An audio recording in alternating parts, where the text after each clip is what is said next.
Assalamualaikum warahmatullahi wabarakatuh dan selamat sejahtera. Saya Afiq Ikhwan bin Helmi, nombor matriks E2025103543 dan saya merupakan programmer bagi kumpulan High Five. Yang tugas saya adalah memprogramkan atau menulis pengatur cara untuk game ni lah, dan memastikan apa yang kumpulan dah visionkan direalisasikan. Jadi saya menggunakan C# bagi membuat kod dan menggunakan aplikasi Microsoft Visual Code. Dan aplikasi tu mudah sebab kod kita boleh tahulah dia ada salah kat mana, silap kat mana. Lepas tu dia juga ada Copilot, walaupun saya tak berapa guna sangat, tapi dia membantu sebab dia macam contoh kalau kita ada salah kat satu kod kat situ, kita boleh terus tekan tab untuk terus betulkan je kod tu, dan dia jimat masa lah kat situ. Pada masa saya buat coding ni, banyak cabaran lah. Antaranya adanya bug, adanya salah kod, kadang-kadang kita terlepas pandang. Dan menjadi programmer ni, mula-mula saya ingat saya tak suka dan bendanya susah. Tapi sebenarnya dia mengajar saya supaya kita jadi lebih teliti dalam melakukan kerja lah. Sebab dia betul, memang bila kita menulis pengatur caraan ni, memang kita kena betul-betul teliti lah. Sebab kadang-kadang tertinggal satu huruf atau titik pun boleh membuatkan kod tu salah, dan kita pula tak perasan dan kita yang stres. Assalamualaikum and hi semua. Saya Raja Rozana binti Raja Muhammad Zahid, E202510355455. Saya memegang role membuat map, dan inilah map yang saya dah buat, dan yang ini juga saya buat.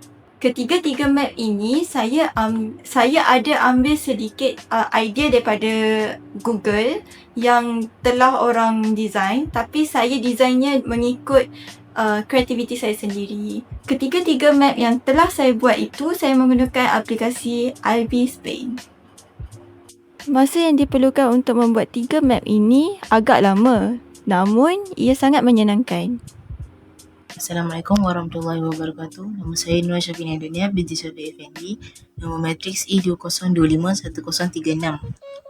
Bahagian saya ialah pembuatan bahagian character design dan juga aset-aset. Bahagian planning dan sketching, saya mulakan dengan lakaran secara tradisional, kemudian saya alihkan lukisan ini secara digital dalam app Ibis Paint X.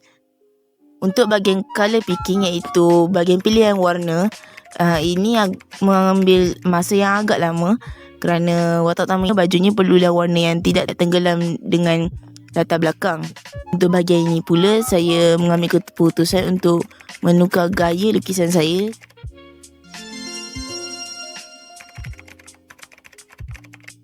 Ini adalah design bagi mak watak utama, dan juga ini adalah design bagi bapa watak utama. Untuk bahagian aset pula, saya diperlukan untuk melukis bahagian tali, kayu-kayuan dan juga hasil akhir, iaitu sebuah rakit yang watak utama telah cipta berdasarkan aset-aset, iaitu bahan-bahan yang telah dikumpulkan dalam guide yang diberikan. Hello everyone, my name is Chu Sui. Matric number is E202510354447. In this project, my role is the art designer. My main task is to design the collectible items in our game. I created the visual concepts, shapes, and colors of the items that players need to collect during gameplay.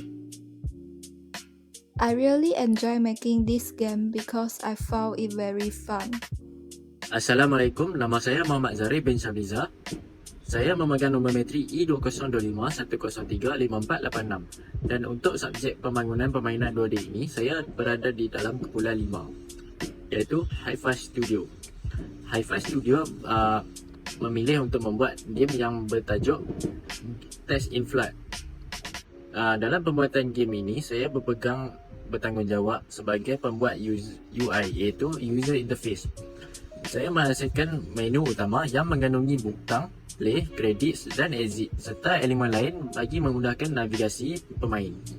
Reka bentuk UI ini penting kerana ia memberi kesan pertama kepada pengguna dan mempengaruhi pengalaman pemain. Selain itu, untuk menghasilkan UI, saya menggunakan software Accept Pride iaitu kerana sesuai untuk pixel art dan membuat fungsi yang memudahkan kerja. Kerana Artseprite mempunyai layer yang dapat membantu saya mengasingkan elemen seperti latar belakang, butang dan teks supaya lebih teratur dan mudah diedit. Seterusnya, saya menggunakan Marquee tool untuk memilih dan mengubah warna dengan lebih tepat. Ini membantu memastikan reka bentuk UI kelihatan kemas, konsisten dan mudah difahami.